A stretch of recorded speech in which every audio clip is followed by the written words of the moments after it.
Right, so here we are. This is the NT USB Plus. I'm testing it with my PC. I have opened this PC after so many days, man. It's been ages since I've launched this computer, but ignore everything else on the desktop. There's a few recordings and I don't know.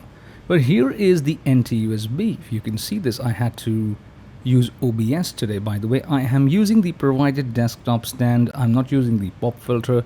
I'm using my Technique instead. I'm 5 inches away from this microphone and this is how it's sounding right now. There is nothing turned on. This is the Rode Central app, by the way. Let's go to NT-USB. Okay, this is it. So here is the firmware version 1.0.9. Your Rode is up to date. Alrighty. My input level is slightly above 50%. I would call it around 55 to 60%, maybe not even 60, around 55. But later on that. So everything is being recorded into OBS. I'm not a OBS Pro person, so there are no what do they call audio filters, etc. in OBS. So there's no processing going on, and as you can see, everything here is also turned off. Now, there are two stages of high-pass filter here. If I turn this on, this is the 75 Hz high-pass filter. This microphone does have a little bit of low-end rumble to it, which honestly can be good in certain circumstances. Like if you're doing like very meaty voices, could really help with the impact. But if you don't, if you're like podcasting or something, could be problematic, could give you headaches. So 75 Hz high-pass filter. Next level is 150 Hz high-pass filter. Does take away some of that meat from my voice, that weight. So I don't really prefer that. Turn this off.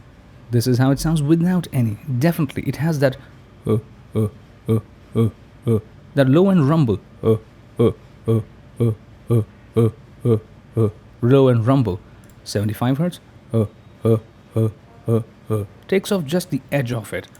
And again, there's the noise gate. I have purposely kept the door behind me open. So there's all kinds of noises below my apartment, around my apartment. It's capturing all of them. And here is why the desktop is terrible. Desktop stand, I mean, because I'm bumping my table. Usually I don't, but sometimes it just happens inadvertently.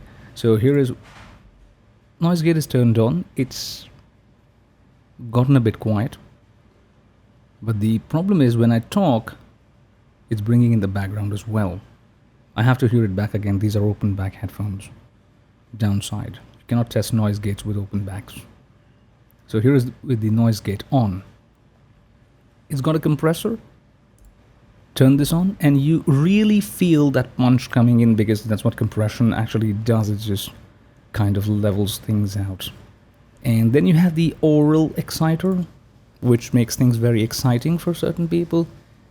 And tinny too. Just note this.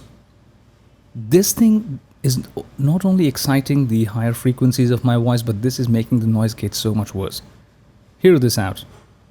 I'm talking. You can hear the background noise, then I go quiet. Talking, quiet. Talking, quiet. Can you hear that? Abrupt opening and closing of the gate because the gate is working too hard here. And this exciter is making things worse. Last but not the least, and my least favorite is the big bottom. Never use that. I mean, who would want to use a big bottom with this microphone that already has a super big bottom? Let's turn this on. And this thing, it's a nightmare, man. Why would somebody use that? But with all of this turned on and just, okay, let's use the 75 Hz as well here. And with the big bottom, use a 150.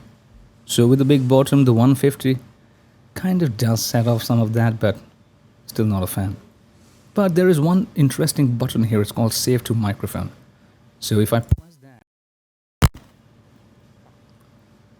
it just saved everything to the microphone. So now whenever I connect this microphone to this PC, it will remember my settings. That is great. Now, is this only for this PC or is this the global settings for the microphone right now? I don't know. But again, I have to just turn all of this back off. So big bottom gone, exciter gone, compressor gone. Thank God. Noise gate gone, high pass filter gone. So here is how the microphone really sounds without any of this, and it sounds a lot boring. So, and now I would rather save this to microphone. So I save this to the microphone. So here is a quick walkthrough of the NT-USB Plus with the Rode Central application, all of its bells and whistles.